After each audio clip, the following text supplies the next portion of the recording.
Bonjour à vous tous mes amis, aujourd'hui dans cette vidéo je vous parle de Malignant, le nouveau film de James Wan, l'auteur de films tels que Insidious ou The Conjuring. Le film raconte l'histoire de Madison, une jeune femme enceinte qui mène une vie difficile avec son conjoint. Un soir, alors que Madison est endormie, elle a une étrange vision de meurtre qui se produit dans la maison et à son réveil, elle constate que c'est plus qu'un simple rêve. Elle découvre que les meurtres ont une relation avec son passé, avec son entourage, et elle tente de percer le mystère entourant ce mystérieux assaillant et pourquoi elle a autant ces visions nocturnes. James Wan, c'est un réalisateur que j'adore énormément de voir dans ses films. Chaque fois qu'il réalise un nouveau projet, je suis toujours intrigué par savoir quel nouveau projet il va nous sortir, que ce soit un film d'horreur, que ce soit un film de science-fiction ou un film d'action.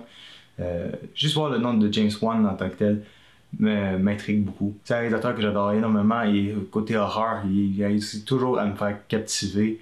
Il trouve toujours un moyen intéressant de jouer avec le spectateur sur ses attentes. Et ici, j'ai été vraiment intrigué. C'est le film le plus étrange que j'ai vu de sa filmographie, comparativement à d'autres films qu'il a réalisés, entre autres Insidious, Conjuring ou même Dead Silence.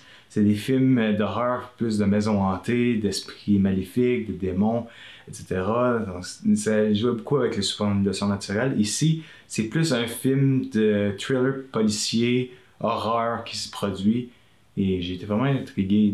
À chaque moment, j'ai été vraiment captivé par le film. J'ai adoré le jeu de Annabelle Wallis dans le rôle de Madison. Elle était vraiment extraordinaire. Je trouve que l'ensemble du casting, en fait, aide vraiment à l'actrice de briller sous les projecteurs. C'est vraiment une actrice vraiment extraordinaire dans son histoire qu'elle vit, avec sa relation qu'elle mène avec son conjoint, qui abuse d'elle, et ses nombreuses fausses couches qu'elle a vécues. Elle a subi un gros traumatisme lié à ça. Le fait qu'elle a ces étranges visions qu'elle obtient et qu'elle ne sait pas pourquoi, elle essaie de découvrir ce que c'est. Même les enquêteurs qui sont autour d'elle, ils la croient cinglée. Son personnage m'a beaucoup intrigué par son histoire, par ce qu'elle a vécu. Et elle confère cette espèce de sensibilité au personnage qui fonctionne vraiment bien. L'ensemble du casting en tant que tel est vraiment bon. J'ai vraiment été intrigué. L'histoire est un peu tirée par les cheveux, je dirais. Ça ressemble pas mal plus à des films qu'on a déjà vus dans les années 70, 80, les films de Siggy B qu'on a vus. Et James Wan s'en a beaucoup inspiré. Je pense entre autres, principalement, la grosse source d'inspiration que je remarque avec Malignant, c'est surtout des films japonais comme Ju-On ou encore avec Psycho d'Alfred Hitchcock que j'ai vu. Surtout pour l'aspect, le design de la créature pour Ju-On et l'aspect psychologique derrière Psycho. Il y a quelque chose d'assez intriguant. J'adore beaucoup. Particulièrement, surtout une scène en particulier où est-ce que la caméra se promène partout dans la maison. Madison se fait poursuivre par son assaillant dans la maison, elle sent une présence et elle fuit à travers tout le long de la maison. J'ai vraiment trouvé ce plan-là vraiment intéressant. Je sais que principalement c'est une technique qui est utilisée bien souvent dans d'autres productions.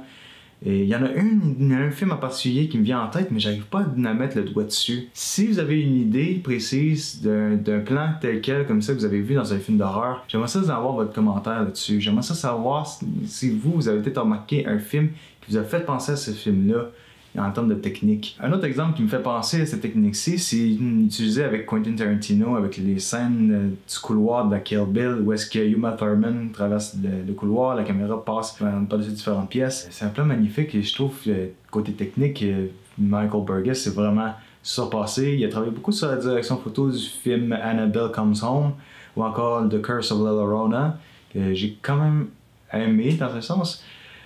C'est un directeur photo quand même extraordinaire et vraiment j'ai été épaté par sa direction photo dans celui-ci. James Wan arrive toujours à me surprendre à chaque film qu'il réalise. Il y a toujours une façon de capter l'attention. Il trouve toujours le moyen d'utiliser le zoom pour accentuer l'attention dans un coin précis. Il fait en sorte que le spectateur soit forcé à entrer dans une zone inconfortable pour créer le suspense. Il y a toujours un son qui arrive, le personnage se retourne, il y a un silence, d'accord, il se retourne, d'un coup il fait quelques pas, il y a un son beaucoup plus lourd que la précédente qui se fait. Il y a cette accentuation de son qui se fait jusqu'au climax du suspense qui réussit toujours à me surprendre. Il va mettre l'emphase sur un coin en particulier, par exemple la caméra va se tourner d'un coin avec le personnage. va garder l'attention sur un moment en particulier et tout d'un coup, la caméra va tourner vers le moment spécifique qui était. Il y a un petit changement qui était apporté. On se demande qu'est-ce qui se passe. Il s'amuse beaucoup avec ça et ça nous permet de déjouer les attentes. On se dit, l'esprit va peut-être se trouver dans ce coin-ci de la pièce. Finalement, il est en arrière complètement. J'adore cette façon de réaliser et vraiment, James Wan, c'est un maître dans l'art de créer du suspense, de créer de l'horreur. Et je dois dire que les scènes sont pas mal intenses. Surtout dans le dernier acte, c'est brutal. James Wan lésine pas au niveau du sang, au niveau de la violence. C'est vraiment cru. Il détourne pas le regard avec la caméra, il reste vraiment capté sur le moment. Il y a vraiment eu beaucoup de moments de what the fuck vers la fin du film. Il s'est vraiment laissé aller. Il a vraiment laissé libre cours à son imagination, à ses excès. Et c'est vraiment intense. Il y a vraiment des moments what the fuck, des moments des révélations que je m'attendais vraiment pas à voir. Ce que je m'apprête à vous dire, ça va peut-être être dans le mode spoiler. Donc si vous n'avez pas encore vu le film, je vous donne l'occasion de le voir, arrêtez la vidéo et regardez le film avant de regarder la vidéo. Il y a un moment en particulier au début du film où est-ce qu'ils font la mention de Gabriel, de qui il est. On voit un glimpse d'image de ce qu'il est. Au courant du visionnement du film, je me suis souvent interrogé sur la nature réelle de Gabriel, sur les voix que Madison entend dans sa tête. Et bien sûr, la voix de Ray Chase fonctionne vraiment bien. Je la trouve vraiment intense comme voix. C'est vraiment un ton maléfique, assez vicieux. J'adore. Il y a cette tension-là que sa voix crée que ça m'a beaucoup captivé en écoutant le film. Et j'ai été vraiment au bout de mes surprises. Surtout la scène de révélation à la fin du film, quand on sait réellement qui est Gabriel, je me suis dit, what the fuck is that? Ça, c'est vraiment ma réaction. C'est comment je l'ai perçu lorsque je l'ai appris. J'en revenais pas. Il y a des scènes que c'est implausible, la explication qu'il donne, et ça enlève toute crédibilité à la dernière scène. C'est un peu l'élément qui déçoit avec Malignant. C'est l'idée que certaines scènes sont prévisibles, on s'attend à ce qui va arriver, parfois c'est pas comme on s'y attendait.